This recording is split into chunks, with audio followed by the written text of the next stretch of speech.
नमस्ते दोस्तों, आइए ये हमारा नेक्स्ट वीडियो आ चुका है, दैट इज़ फोर्थ वन। कल हम लोग ने दरअसल इस चैप्टर का 12th अकाउंटेंसी का डिसॉल्यूशन ऑफ पार्टनरशिप फर्म का टिल नाउ कल तक की बात करें 2 सवाल लगा चुके थे, है ना। ये मुझे पता है कल वाले सवाल में बहुत सारी दिक्कतें आई थी सॉल्व करते वक्त, लेकिन पूरी कोशिश रहेगा कि आज हम लोग दोबारा उसी टाइप का एक सवाल और पिकअप करें, लेकिन कंप्लीट सेम नहीं रहेगा, उसमें थोड़ा सा हार्डनेस भी है, मतलब वहाँ थोड़ा टफनेस रहेगा। तो अब जिस सवाल की हम बात करने जा रहे हैं वो कौन सवाल है, तुम्हारे बुक में देखोगे ना, तो क्वेश्चन नंबर 11। ज़्यादा उसमें बेस में बात करने के बजाय सीधा क्वेश्चन पे आते हैं। तो क्वेश्चन नंबर 11, जिनका अगर ओल्ड बुक भी है तो एडिशन अलग है, तो सवाल को मैच करो। वहाँ देखो मैंने 2 पार्टनर्स लिखा होगा A एंड B, बट इस बार तुम्हें उन 2 पार्टनर्स का प्रॉफिट शेयरिंग रेशो नहीं दिया है। तो क्वेश्चन कैसे मैच करोगे, तो उनका जो बैलेंस शीट का टोटल है देखो लिखा होगा 2,50,000 मिला। तो इस तरह क्वेश्चन मैच कर लो। हम जिस क्वेश्चन की बात कह रहे हैं उसमें जो बैलेंस शीट का टोटल है वो है 2,50,000। तो हम इस क्वेश्चन की बात कर रहे हैं, ठीक है ना, जिसमें 2 पार्टनर्स दिया A and B, that's it. Ratio नहीं दिया, तुम क्या मानते हैं, हालांकि बट रेशो नहीं दिया हम बोल रहे हैं ना, तुम्हें कैसे मालूम चलेगा। जब क्वेश्चन को शुरुआत से एंडिंग तक पढ़ते हो तुम्हें कहीं भी रेशो दिखेगा ही नहीं। अभी क्वेश्चन पढ़ेंगे हम लोग, तो हम पहले कह देते हैं इसका रेशो क्या रहेगा हमारा, इक्वल। अब क्वेश्चन पढ़ते हैं। तो ये क्वेश्चन भी हमारा बेसिकली जो हमने इसके पहले लगाया था क्वेश्चन नंबर 6, क्वेश्चन नंबर 9, उसी प्रकार का होने वाला है। बस ये ध्यान देना कि इस बार भी जो अप्रोच हमने कल फॉलो किया था 100% वही आज भी फॉलो होगा। मतलब अगर तुम्हारे क्वेश्चन में कह रहा है कि प्रिपेयर द नेसेसरी अकाउंट, जैसे यहाँ लिखा है ना, क्वेश्चन का जो एंडिंग होता है पहले पढ़ लो कि we have to make general entries और लेजर्स। तो यहाँ पे क्या कहा हुआ है, प्रिपेयर द नेसेसरी अकाउंट। इसका मतलब जो भी लेजर्स बन सकते हैं रिलेशन के, पार्टनर्स कैपिटल के, एंड एक और बनता है that is bank account. But bank account mostly exam में नहीं कहता, तो कंफर्टेबल रहो, वो अगर आ गया तो हार्ड नहीं है। बट हम लोग पहले फोकस करते हैं 2 मेन वाले पे, realisation and partners capital account. ये हमारा 4th लेक्चर है। जो इसके पीछे का हमारा पार्ट था that was 3rd and 2nd one and first one. First हमारा इंट्रो पे था, 2nd 3rd 2 न्यूमेरिकल पे था। तो वो प्रैक्टिस करोगे तो ये जल्दी क्लियर हो जाएगा। फिर भी डायरेक्टली इस पे आ रहे हो तो प्रोसेस पे काम करो, दैट्स इट। डिसॉल्यूशन में क्या होता है, हम लोग फर्म को डिसॉल्व करते हैं, मतलब बंद करते हैं, चीज़ों को राइट ऑफ करके कंप्लीटली क्लोज डाउन करते हैं। तो क्लोज डाउन का प्रोसेस होता है। प्रोसेस क्या था ये मैंने लिख के रखा है कि हमेशा जब प्रिपेयर करोगे रियलाइजेशन अकाउंट तो वहाँ पे क्या करोगे, सबसे पहले जो भी तुम्हारे पास रेस्पेक्टिव एसेट्स या लायबिलिटीज दिया है बैलेंस शीट में अपीयर्ड के तौर पे, बैलेंस शीट के अंदर, not all liability not all asset but maximum liability and assets, उससे तुम्हें सबसे पहले राइट ऑफ करना होता है अपोजिट में ले जा करके उसके बुक वैल्यू, ये मैंने जी क्यों लिखा है, बुक होगा ये, बुक वैल्यू पे जो उनका बुक वैल्यू है, जो वहाँ पे दिया हुआ है क्वेश्चन का वैल्यू, मतलब उस एसेट लायबिलिटीज का वैल्यू, उसी को यहाँ ले आओगे, सिंपल। तो एक एक कर करते हैं, चलो शुरुआत करते हैं मान लो एसेट से ही। क्वेश्चन में देखो कैश दिया ना, और मैंने कल बताया था कैश या बैंक हमें उसको इग्नोर करना होता है, वो इसमें नहीं आता, क्योंकि उसको तुम क्या राइट ऑफ करते हो, उसका अलग से बना करके। कैश और बैंक भी बंद होगा, वो जो वर्ड है ना कैश एंड बैंक, वो भी राइट ऑफ हो रहा है, बट वो राइट ऑफ यहाँ नहीं होगा, उसका अलग से बन जाएगा। जब कहा होता तो बनाते हैं, बट फिलहाल तो कैश और बैंक यहाँ नहीं आने वाला। फिर डेटर ये आएगा ना, और मैंने उस दिन कहा था अपोजिट लाना होता है, तो जो डेटर है कहाँ लिखाओगे, टू डेटर, और जो उसका बुक वैल्यू है दैट इज 30,000 वो ले आओ। और उसके नीचे जो प्रोविजन दिख रहा है जो कि लायबिलिटी होता है, तो लायबिलिटी भी जाएगा अपोजिट में। नॉर्मल लायबिलिटीज होता है लेफ्ट साइड में, वो आता है राइट साइड में राइट ऑफ होने के लिए। तो जो प्रोविजन यहाँ दिख रहा है वो बेसिक लायबिलिटी है, तो उसको यहाँ ले आओ।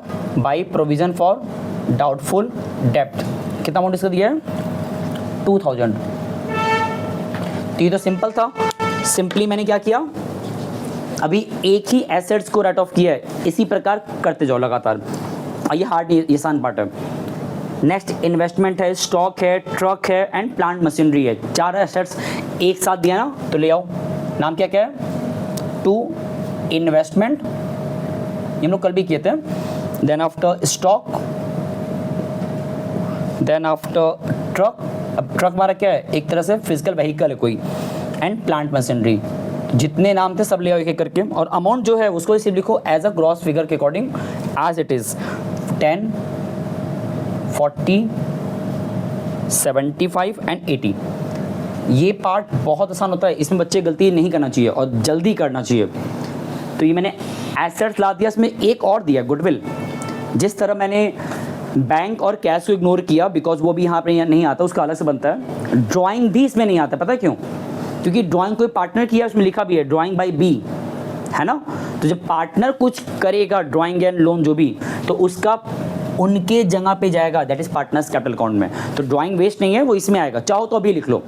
जो लोग कल गलती कर रहे थे कि पहले इसको पोस्ट किए फिर इसको पोस्ट किए, इसमें हमसे कुछ नाम छूट जा रहा था, है ना।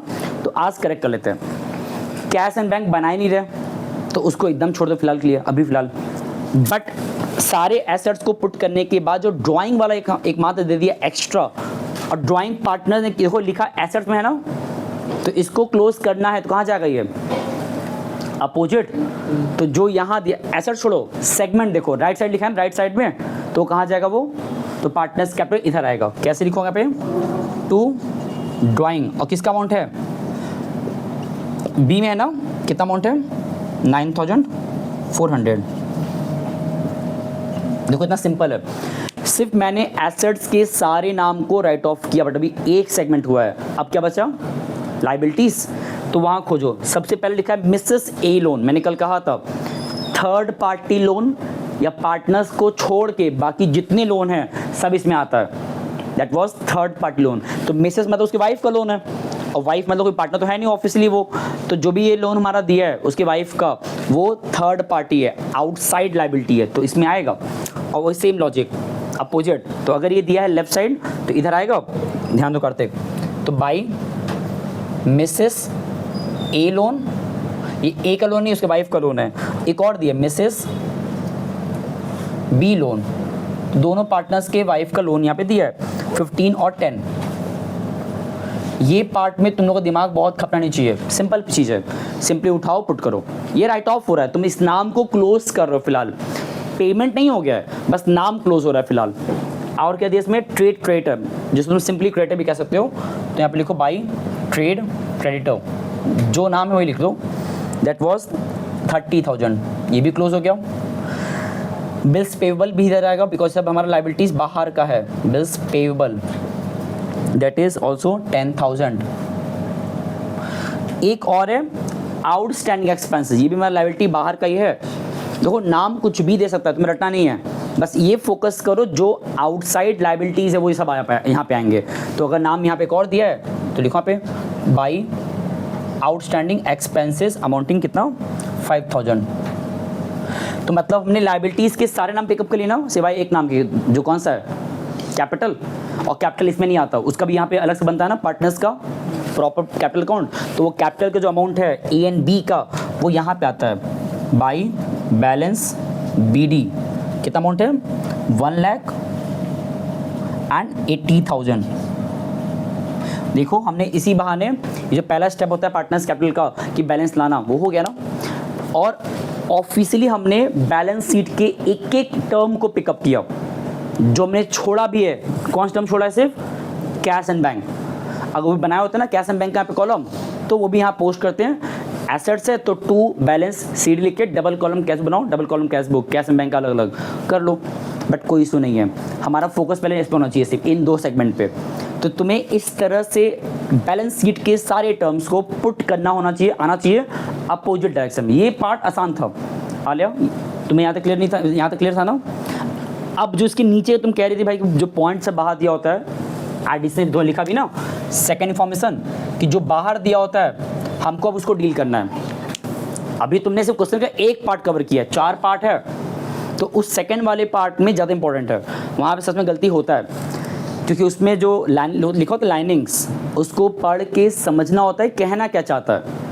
कुछ नहीं कहेगा ऐसा तो है नहीं, तुम्हें हर एक लाइबिलिटी, हर एक एसेट्स को लेके कोई ना कोई बातें कहा होता है क्वेश्चन में। जैसे अब यहाँ पे टोटल 5 पॉइंट दिया हुआ है, ऑल 5 पॉइंट को बिना कंसिडर किए आगे बढ़ना ही मत। और जब 5 पॉइंट कंसिडर कर लोगे तब जाके तुम्हारा ये सेकंड वाला स्टेप खत्म होगा, फिर तुम थर्ड स्टेप जाओगे। तो चलो पढ़ते हैं एक एक करके, और इस बार एक काम करेंगे, इस 5 पॉइंट में जो जो एसेट्स या लायबिलिटीज की बात कर लेगा वहाँ हम टिक लगाएंगे। और टिक क्यों लगाएंगे बताएंगे एंडिंग में, क्योंकि तुमको बाद में फिर वो पता लगा पड़ता है कौन से लेफ्ट ओवर रह गया है लाइबिलिटी एसेट्स। तो टिक लगाने से क्या होता है ना कि ये हमको पता चल जाता है कि कौन से एसेट्स या लाइबिलिटीज को लेकर क्वेश्चन बात कह दिया। फॉर एग्जाम्पल अगर मान लो कि ट्रक है, इसको सेल आउट करने की बात नीचे कहा है, तो पैसा तो मिल चुका है, तो मतलब अब उसको तुम भूल जाओ, पैसा आ चुका। बट मान लो कि पूरे 5 पॉइंट पढ़ लिए और कहीं भी ट्रक को लेके बात ही नहीं कहा, ट्रक को लेकर के, तो इसका मतलब लेफ्ट ओवर है क्या, लेफ्ट ओवर। तो तुमको बाय डिफॉल्ट बिना क्वेश्चन में कहे तो भी इसको रियलाइज करके पूरा अमाउंट बाय बैंक लिख करके 75,000 लिखना पड़ेगा, उसको स्किप या इग्नोर नहीं कर सकते हो। तो ये तो मैंने एक एग्जांपल दिया एसेट्स का, सेम एज लाइबिलिटीज़ का भी है। मान लो हो सकता है कि 2 वाइफ का लोन था, ए एंड बी के वाइफ का, मान लो बी के वाइफ का लोन पेमेंट हो गया, ए के वाइफ का लोन पेमेंट अभी नहीं दिखा रहा है, तो क्वेश्चन में कहा भी नहीं है, तो भी तुमको पे करना पड़ेगा, नहीं कहेगा तो भी। तो हम लोग टिक लगाएंगे जो जो हो जाएगा, जिसके बारे में क्वेश्चन में कह देगा। तो 5 पॉइंट है। एंड अगेन पॉइंट पे जाने से पहले हम बता दें, एक बात क्लैरिफाई कर दें, ये कोई भी दावा नहीं कर सकता कि तुम्हारे एग्जाम में क्या यही 5 पॉइंट आएगा, या जो हमने पीछे क्वेश्चन लगाया था क्वेश्चन नंबर 9 एंड 6 जो वहाँ पॉइंट्स दिया था बाहर का, वही पॉइंट आएगा एग्जाम में, ऐसा कुछ नहीं है। लाइनिंग कुछ भी दे सकता है, कुछ भी कह सकता है। इट ऑल डिपेंड तुम्हारा अपना कितना दिमाग चल रहा है और लाइनिंग पढ़ के तुम कितना समझ पा रहे हो, कहना क्या चाहता है। तो हमें खुद को नहीं पता उसमें क्या कह देगा। रीड करो, समझो और उसके अकॉर्डिंग काम करो। जैसे पहले ही पढ़ो, पहली बात करें स्टॉक को लेकर के, लिखा ना हाफ द स्टॉक, मतलब अगर तुमसे वहाँ पे स्टॉक को लेके बातें कह रहा है तो इट्स बेटर तुम पहले क्या कर लो, पिकअप कर लो स्टॉक को। और स्टॉक के बारे में कितना कह रहा है, पहले स्टॉक हमारे पास है कितने का, कहाँ गया, ये रहा, कितने का है, तो यहाँ लिखो 40,000। अब क्वेश्चन में कह रहा है इस 40,000 के स्टॉक को लिए क्या कह रहा है, उसका आधा करना है। चलो हाफ करो इसका, तो इसका हाफ कितना आता है। अब इस 20,000 के स्टॉक को लेके क्या क्वेश्चन में कह रहा है, पढ़ो आगे फिर से। Half the stock was sold at a 10% loss less than the book value. इसको हमने सेल किया है 10% लेस पे, विच मीन्स 2000, 20,000 का 10% होता है 2,000 लेस कितना आएगा। हमने सेल किया है तो हमारे पास क्या होगा, बैंक या कैश जो लिख लो, हम लोग चलो बैंक लिखेंगे। तो पैसा आया, तो इतना ही लाइन पढ़ा मैंने भी, आगे पढ़ने भी नहीं गए, छोड़ दो, कोई बात नहीं, जान दो। डर गए तुम लोग, रख दो आप ही। अच्छा कोई बात नहीं, सुनो हम ये कह रहे हैं अभी हम क्वेश्चन आगे पढ़ने भी नहीं गए, जितना पढ़े जितना दिमाग काम किया उतने पहले काम करो। जब कह रहा है कि स्टॉक के आधे को हमने बेचा 10% के लॉस पे, तो कितने बिका है। और ये याद करो, तुम भी याद ले आओ, जब भी तुम्हारा ये जो है लेसन, ये हमारा एक टाइप का क्या है, नॉमिनल अकाउंट है। और नॉमिनल अकाउंट का नियम क्या होता है कि जब भी हमारे पास कभी इनकम का कंडीशन बनेगा, इनकम का, तो वो कहाँ रिकॉर्ड होगा, क्रेडिट साइड। और जब भी एक्सपेंस का कंडीशन बनता है तो रिकॉर्ड कहाँ होगा। तो अगर तुमने अपने स्टॉक को बेचा है तो पैसा आया ना, भले कम आया बट आया तो कम से कम, थोड़ा लेस आया चलेगा बट पैसा आ रहा है ना, तो इसका जो एंट्री है वो तो यहाँ पे आएगा। कैसे लिखोगे, बाई बैंक, सिंपल, पैसा आ रहा है। और रीज़न लिखो कि हमने स्टॉक को बेचा है, ब्रैकेट में वो जो स्टॉक वर्ड है तुम नाम क्रिएट नहीं कर रहे हो, सिर्फ इंडिकेशन हिंट के लिए लिखो कि हाँ वो बाय बैंक फर्जी नहीं है, वो बाय बैंक बेसिकली स्टॉक को बेचने पे आया है, पैसा आया है। और कितना आया है, जितना कहा गया था उसका 10% लेस करके। अभी बाकी हाफ का क्या कह रहा है, स्टॉक भी कुछ का पढ़ा नहीं मैंने, तो इसी तरह पढ़ो पार्ट वाइज। अब आगे पढ़ते हैं। अब लिखा है and the remaining half was taken over by A at 20% more than the book value. इस रिमेनिंग हाफ को, इसका रिमेनिंग हाफ कितना आता है, 20,000 आएगा, है ना। इस रिमेनिंग हाफ को बेसिकली क्या हो रहा है, जो ए है वो 10% का आएगा, 20%, इस बार गलती नहीं करेंगे हम लोग, 20% मोर पे ले जा रहा है। जरा पता लगाओ कि उस 20,000 का 20% आता कितना है, 4,000, है ना। तो कितने का ले गया वो ए, 24, माइनस नहीं करना है, मोर पे ले जा रहा है, मोर लिखा है ना, लेस नहीं कहा है कि मतलब वो स्टॉक के अमाउंट को 4,000 बढ़ाकर उसको दिया जा रहा है। तो ले दे के ए को स्टॉक दे दिया गया बट अमाउंट 24,000 उस पर चार्ज लगा दिया गया। एक चीज़ और, अगर मान लो ए नहीं ले गया होता तो फर्म को पास, अगर इसको सेल किया होता फर्म ने 24,000 में तो पैसा आता, तो अगेन हम लिखे होते हैं बाई बैंक स्टॉक 24,000, बट यहाँ तो बेच ही नहीं पाए हो। तो बेच नहीं पाए तो जिस पर्सन ने ले गया, जो पर्सन ले जा रहा है पार्टनर, उसी बाई बैंक की जगह पे उस पर्सन नाम ले आओ जो ले जा रहा है। तो यहाँ कौन ले जा रहा है, ए, तो ए कैपिटल अकाउंट और रीजन में लिखो स्टॉक कि वो स्टॉक ले जा रहा है कितने में। और एक चीज़, जस्ट बिकॉज ऑफ हमारे अभी इसी वक्त एक पार्टनर को लेके एंट्री आ गया, पार्टनर को लेकर के, तो जब भी किसी पार्टनर को लेके एंट्री आता है ऑलवेज वो यहाँ भी आता है, जो तुम कल कह रही थी है ना। तो वो जो ए यहाँ लिखा है ना, जब इसमें पोस्ट करोगे तो आएगा अपोजिट साइड, इधर आएगा। और कहाँ से निकाल रहे ये हेडिंग, क्या उसका रियलाइजेशन, और ये किस बात का है, स्टॉक को लेकर के है। और कौन ले गया, ए।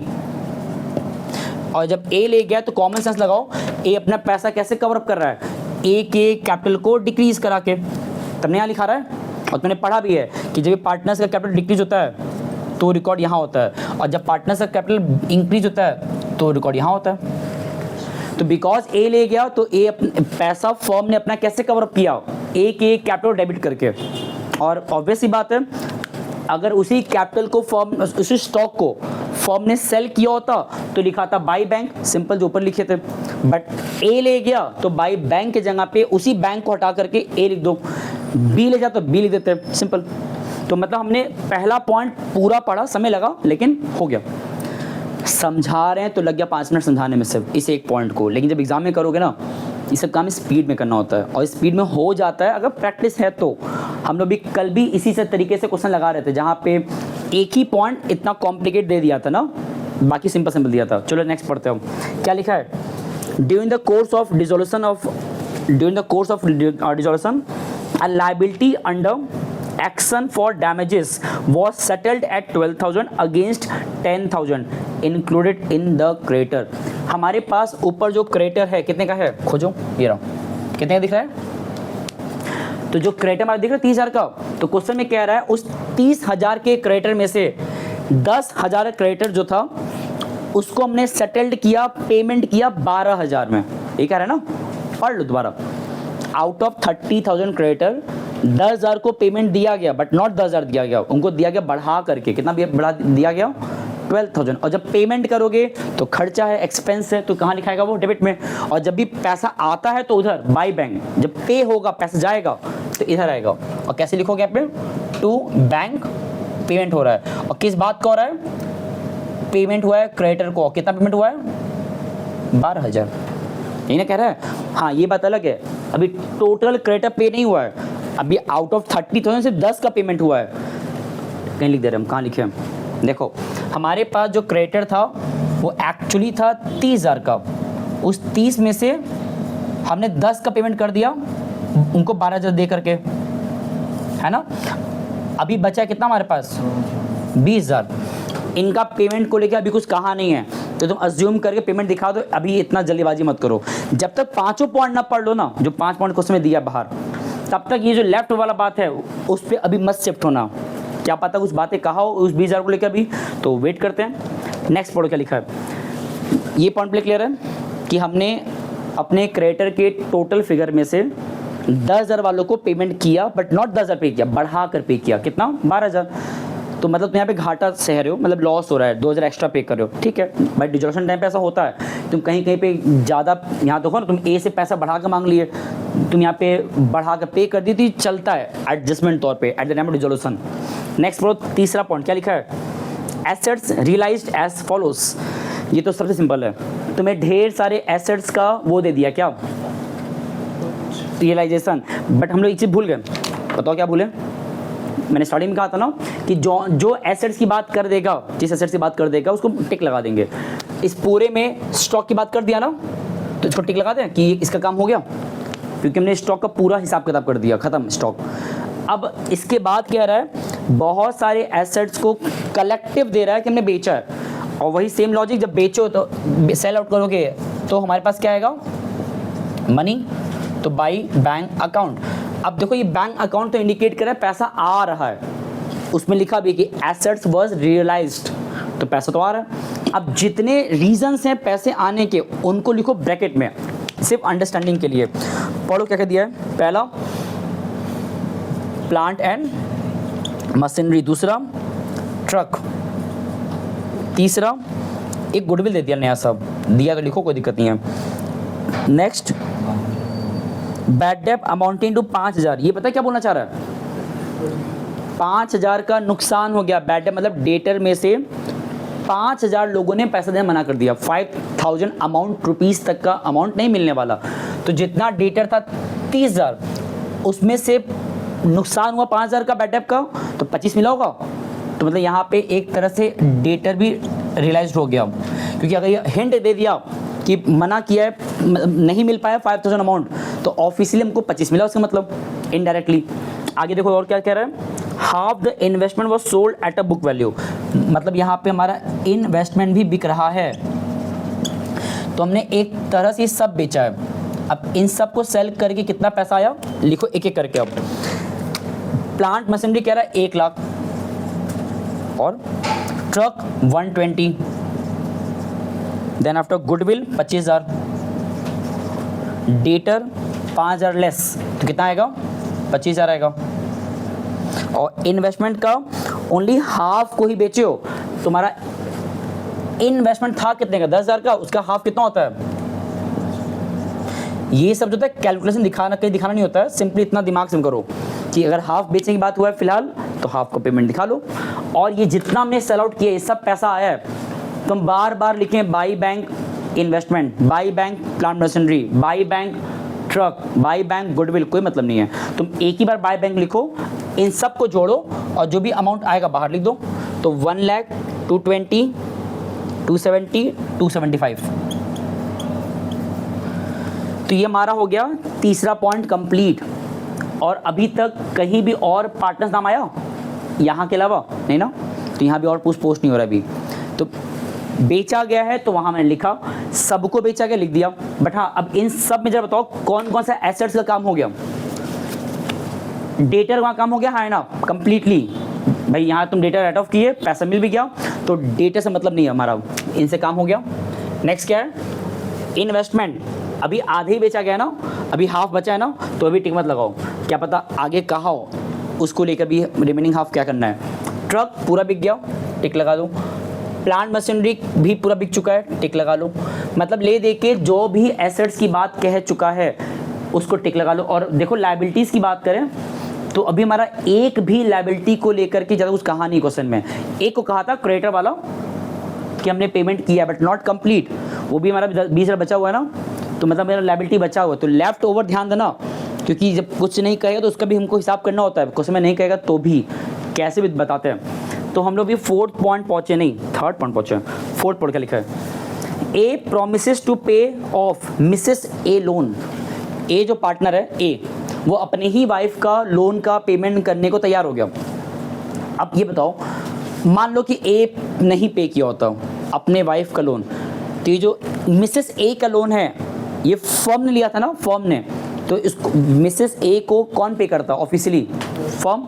मतलब जो पेमेंट फर्म के नाम का था फर्म को पे करना चाहिए था, किसने पे किया उसके बिहाफ पे, फर्म के बिहाफ पे ए। तो अब मान लो कि ए पे नहीं कर रहा, फर्म को ही पे करना है, फर्म पे कर भी रहा है। जब पेमेंट होता है तो यहाँ रिकॉर्डिंग होता है टू बैंक करके, तो मान लो कुछ ऐसा लिखो तुम लोग इस तरीके से, देख लो बस, टू बैंक ब्रैकेट में मिसेस ए लोन, कितना अमाउंट दिया ए के लोन का 15,000। तो अगर मान लो फर्म ने अपने ही एक लोन का पेमेंट फर्म ने खुद किया होता तो कुछ ऐसा लिखा था, लेकिन यहाँ पे क्या हो रहा है, फर्म पे ही नहीं कर रहा है, फर्म ने ये पेमेंट बेसिकली ए से करवा दिया। तो भाई ए अपनी वाइफ को पेमेंट करे, इसमें कोई दिक्कत नहीं है। बट क्या ए बेवकूफ़ है कि जो पेमेंट फर्म को करना चाहिए था, फर्म के नाम पे पेमेंट होना चाहिए था, वो ए क्यों करे। तो ए पेमेंट अगर करेगा फर्म के कहने पे तो ए अपना पैसा उसे कवर अप भी करेगा, कैसे, उसी बैंक के जगह पे फर्म क्या करेगा, उस ए के नाम को लिख देगा। और पता है क्या इंडिकेट कर रहा है कि ए पेमेंट तो किया बट अपना पैसा कवर अप भी किया, खुद को क्रेडिट करवा के। कैसे, ये जो ए यहाँ लिखा है इसमें भी आएगा, कैसे आएगा, अगर ए यहाँ लिखा है तो उसका अपोजिट इधर आएगा, कैसे, बाई रियलाइजेशन, जहाँ से निकाल रहे हो ब्रैकेट में मिसेस ए का लोन का पेमेंट, और पेमेंट ए ने किया है फुल अमाउंट 15,000। तो ए ने पेमेंट किया और उसी वक्त उसने क्या किया, अपने नाम को क्रेडिट करवा लिया। क्रेडिट मीन्स उतने अमाउंट से पैसा अपने कैपिटल में ट्रांसफ़र करवा दिया। तो ये एक तरह से क्या है, जो पेमेंट फर्म का था, फर्म के बिहाफ पे अगर ए किया तो ए के नाम आ गया, अगर फर्म नहीं पे किया होता खुद ही तो टू बैंक लिखा होता, सिंपल, जैसे ऊपर लिखा था क्रेडिटर केस में।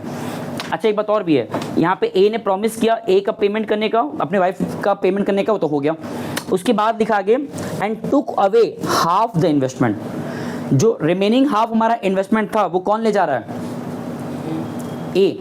अब ये भी सोचो जरा, इसका आधा बेचे हो और जो रिमेनिंग हाफ रह गया 5000 इन्वेस्टमेंट का अमाउंट, अगर उस रिमेनिंग हाफ को फर्म ने खुद बेचा होता तो फर्म के पास यहाँ आता पैसा बाई बैंक इन्वेस्टमेंट 5000, बट वो पैसा आ पा रहा है नहीं, कौन ले जा रहा है। तो लॉजिक वही है, अगर नहीं बेच पाया फर्म तो उस बैंक के जगह पे उस पार्टनर का नाम आएगा, कैसे आएगा, इस तरीके से, बाई ए कैपिटल ब्रैकेट में इन्वेस्टमेंट, कितना अमाउंट है। तो ये ध्यान देना कि इस बार ए यहाँ पे क्यों आ रहा है, because he is taking away the investment with himself, और इन दैट केस फर्म ने वहाँ पे बाई बैंक जहाँ लिखता फर्म अगर बेचा होता तो उस बैंक के जगह पे ए का नाम आ गया, और ये बिकॉज फिर से पार्टनर नाम आ गया। बोलो क्या, हाफ इन्वेस्टमेंट 5000, अच्छा आई एम सॉरी, उसमें 10% डिस्काउंट भी कहा है ना, तो ठीक है 5000 में हमको माइनस करना है 10% लेस, तो 5000 का 10% कितना होता है, 500 आता है, लेस करो कितना आएगा, 4500। और बिकॉज ए का नाम आ गया ना, तो यहाँ भी पोस्टिंग होगा अपोजिट जगह पे, तो ए वहाँ है तो यहाँ फिर से आएगा टू रियलाइजेशन। ये ध्यान देना कि जब भी तुम वहाँ से यहाँ पोस्टिंग कर रहे हो तो ला कहाँ से रहे हो, इस जगह से, तो नाम तो वो आएगा, बस दोनों नाम सेम ना लगने पाए तो इंडिकेशन लिखो। ये लेसन क्यों आ रहा है, बिकॉज ऑफ इन्वेस्टमेंट, और कौन ले जा रहा है, ए 4500 में, सिंपल। दोबारा कह रहे हैं, एक एक लाइन को बहुत बारीकी से पढ़ोगे कभी कोई दिक्कत नहीं होगा। चलो एक और पढ़ो, नेक्स्ट पढ़ो, लास्ट क्या लिखा है, trade creditors and bills payable were due on the average basis of 1 month after 31 मार्च। दो चीज़ की बात कर रहा है, क्रेडिटर एंड बिल्स पेएबल, ये देखो क्रेडिटर एंड बिल्स पेएबल नीचे रहो, ये रहो। इन दोनों केस में क्या बोल रहा है कि इनका जो ड्यू डेट था वो 31 मार्च के एक महीने बाद का था, बट फर्म डिजॉल्व हो रहा है 31 मार्च को ही।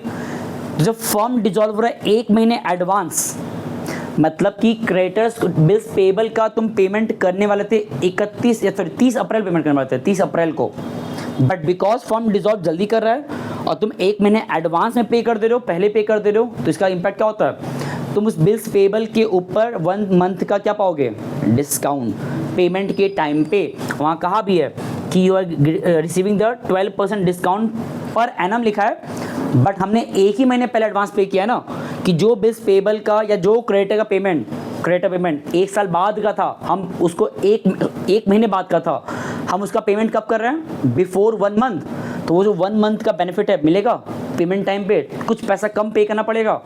तो पहली बात पेमेंट हो रहा है, दो चीज़ों का नाम क्या क्या है, पहला ट्रेड क्रेडिटर एंड दूसरा बिल्स पेएबल, और इन दोनों का जो पेमेंट है वो एक्चुअली कितना पता हो रहा है, 12% के डिस्काउंट पे हो रहा है। जो इसका अमाउंट ऑफ निकालो कैलकुलेशन वो सीख लो पहले एक बार। ये बताओ कि क्रेडिटर कितना है हमारे पास, है हमारे पास क्रेडिटर कितना बचा है, 30 कैसे, जब ऑलरेडी 10 का पेमेंट हो चुका था 12000 पे करके, तो कितना बचा है 20,000। अब हम उस 20000 के क्रेडिटर को पेमेंट तो कर रहे हैं, लेकिन उस 20000 पे हमको 12% का क्या मिल रहा है, डिस्काउंट, बट वो पर एनम था और तुम डिस्काउंट पा रहे हो ओनली फॉर 1 मंथ बिफोर पे करने का, तो तुमको यहाँ पे 1 मंथ का निकालना पड़ेगा डिस्काउंट अमाउंट। ये 12 कट जाएगा, 2 0 कट जाएगा, 200 आएगा, माइनस किए कितना आएगा, 19800 आएगा। एक्चुअली तुमने अपने क्रेडिटर्स को इतना पे किया, इसका मतलब। इसी तरह निकालो जरा बिल्स पेएबल का भी, बिल्स पेएबल का अमाउंट था 10,000 ना, तो 10,000 में हमने उस पर क्या पाया, 12% का इंटरेस्ट फॉर 1 मंथ बिफोर पे करने के लिए एडवांस, एक महीने पहले पे करने की वजह से हम इतना डिस्काउंट पा रहे हैं, तो माइनस कर दो, ये भी तुम्हारा 100 आएगा, तो आएगा 9,900 आएगा। तो मतलब बिल्स पेबल का और क्रेडिटर का पेमेंट इस प्रकार से किया गया है। अब एक बार आगे बढ़ने से पहले ऑफिशियली फिर मिला लो कि किसका किसका पेमेंट कंप्लीटली क्वेश्चन में हो चुका है, जिसके बारे में कह दिया था। अगर बात करें पहले एसेट्स का, debtor, stock, truck, plant machinery and even investment का भी पूरा बात कह चुका है कि आधा बेचा गया, आधा ए ले गया, तो सारा एसेट्स खत्म। लायबिलिटी में आ जाओ। प्रोविजन नॉन कैश होता है तो इससे मतलब ही नहीं है। मिसेस ए का लोन पेमेंट तो ए कर दिया था, मतलब ये भी हो चुका है। बी का अभी कुछ कहा नहीं है। ट्रेड क्रेडिटर 2 पार्ट पेमेंट हो चुका है, कुछ पेमेंट हुआ है और कुछ बाद में हुआ है लेकिन डिस्काउंट पे हुआ था, मतलब क्रेडिटर भी खत्म हो चुका है। बिल्स पेबल की बात क्वेश्चन में कह ही चुका है। तो हमारे पास 2 ही लायबिलिटी स्टिल रह गया है, एक ये वाला that is outstanding expenses and दूसरा बी का लोन का अमाउंट, मिसेस बी का लोन अमाउंट। तो मैंने पहले ही कहा था कोई एसेट्स या लायबिलिटीज रह जाएगा तो बिना उसको भी प्रोसीड किए बिना बैलेंस मत निकालना। एसेट्स रहता तो दिखाते बाई बैंक पैसा रिसीव दिखाते हैं, बट ये तो खत्म हो चुका है। लायबिलिटीज कुछ बच गया है तो उसको उठा लो। 2 रह गया से तो उनका पेमेंट दिखाओ by default by two bank account bracket में कौन कौन सा, मिसेस बी का लोन एंड दूसरा आउटस्टैंडिंग एक्सपेंसेस। और जब क्वेश्चन में कुछ नहीं कह रहा है कि इनका क्या करना है, मिसेस बी का लोन पूरा पे करना है कुछ कम पे करना है, तो तुम पूरा फुल पे करते हो ग्रॉस फिगर पे, जो कि कितना है 10,000 और 5,000 है। तुमने 10,000 एंड 5,000 दोनों पे किया 15,000। तो ये जो तुमने अभी सॉल्व किया है ना, बेसिकली अभी तुमने जो भी पॉइंट्स क्वेश्चन में दिया था वो पिकअप किया, जो बैलेंस शीट में था वो पिकअप किया, एंड फाइनली तो यहाँ पार्टनर नाम नहीं है ना, पार्टनर्स नाम जो है, नाम यहाँ पे जो ना लाया हूँ, सब आ चुका है। तो अब देखो हमने क्या किया, 3 पार्ट किया। पहले राइट ऑफ किया, जो बाहर था उसको सॉल्व किया और जो रह गया था उसको पिकअप किया। अब आखिरी स्टेप बचता है बैलेंस निकालना। इसका बैलेंस को निकाला है, देखो करते तो करते। इसका बैलेंस आई थिंक प्रॉफिट आ रहा है ना, चेक कर लो, इतनी आएगा टू प्रॉफिट, और ये प्रॉफिट मिलेगा दोनों को, ए को और बी को इक्वली मिलेगा। क्वेश्चन देखो, आंसर देखो, इस बार आंसर तो मिला लो पहले, और सही है। अब बिकॉज रेशो नहीं दिया है तुम इक्वल मान लेंगे तो बांटो इक्वली, तो ये तुम्हारा आएगा 4 3 4 0 0 4 3 4 0 0 एंड प्रॉफिट है तो ये जाएगा पार्टनर्स के अपोजिट साइड में, इधर आएगा। डेबिट प्रॉफिट आता है डेबिट में ना, तो ये रिसीव पोस्ट होगा क्रेडिट साइड में इधर। कैसे, अगेन लिखो बाई रियलाइजेशन, क्योंकि वहाँ से निकाल रहे हो, बस ये ध्यान देना, यहाँ लिखो प्रॉफिट कितना अमाउंट है 4 3 4 0 0 4 3 4 0 0। एक बार वेरीफाई कर लो हर एक अमाउंट सही है, हाँ है ना। क्या ऊपर कोई वो दिया था क्या, रिजर्व सरप्लसेस, ये देखो ना, रिजर्व सरप्लस चेक करना होता है जो इनको मिलता है, बट हालांकि दिया एक भी नहीं था ना, अच्छी बात है।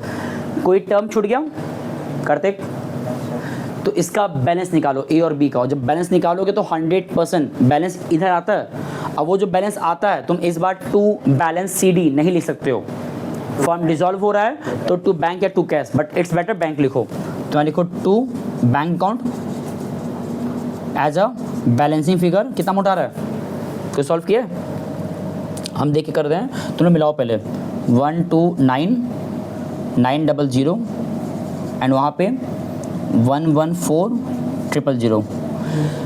आंसर पहले मिला लो प्रॉपर वे में। और हाँ, मैंने बैंक अकाउंट नहीं बनाया है, वो है बड़ा सिंपल, तुम्हें पूरे जगह सर्च करना है, जहाँ जहाँ पे बैंक को लेके ट्रांजेक्शन्स दिख रहा है वो सब पोस्ट करो, काम हो जाएगा।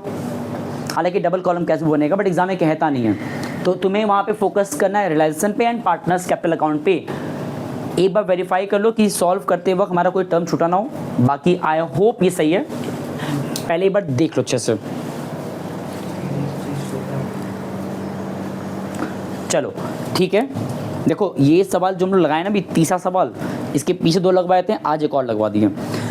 हमें पूरा उम्मीद है कि जब पहला कराए थे थोड़ा हार्ड लगा होगा, सेकंड थोड़ा आसान लगा होगा, आज जब लगाए हो तुम्हें प्रोसेस पे एक और बिलीफ हुआ कि हाँ प्रोसेस तो से रिपीट हो रहा है, बस हाँ कहीं कहीं पे कुछ चीज़ें एक्स्ट्रा दिख जा रहा है जो थोड़ा सा कॉम्प्लिकेट कर रहा होगा। जैसे एग्जाम्पल दें, तुम्हें यहाँ दिमाग ख़राब हुआ होगा कि डेटा 25 कैसे आ गया, तो वहाँ पे हिंट दिया था कि 5,000 का बैड डेप हो गया, तो कॉमन सेंस है, आउट ऑफ 30 25 मिलेगा इसका मतलब, तो इस तरह से तुम्हें सोचना पड़ता है, और ये जब 4-5 सवाल लगा लेते हो दिमाग खुल जाता है। अभी ये चैप्टर ख़त्म नहीं हुआ है, लेजर्स का सवाल अभी हम अपने लेवल पे 2 या 3 और कराएंगे, बिकॉज एग्ज़ाम में, बोर्ड एग्ज़ाम में अगर एंट्री आता है बहुत सिंपल होता है एंट्री लगाना, बट अगर आता है लेजर्स तो बच्चे यहाँ गलतियाँ कर देते हैं। एक गलती हो आंसर नहीं आएगा, बट होता सिंपल है, मिलता है स्टेप मार्किंग, बट प्रोसेस पे काम करो। और ये जो मैंने लिखा है प्रोसेस, ये तुम्हारे किसी बुक में लिखा नहीं है, वहाँ तो बड़ा कॉम्प्लिकेट सब एक साथ दे दिया भर के एकदम। तो इस तरह से भी काम करोगे तो कभी हमारा कुछ छूटेगा नहीं और आंसर गलत नहीं आएगा। ठीक है, चलो इसको उतार लो एंड एक बार ट्राई करना, इसका बैंक अकाउंट बनाने का मैच करना चाहिए, नहीं हुआ तो कोशिश करेंगे नेक्स्ट टाइम करवाने का। ठीक है ना, चलो कल मिले नेक्स्ट सवाल पे। ठीक है, थैंक यू सो मच और नमस्ते।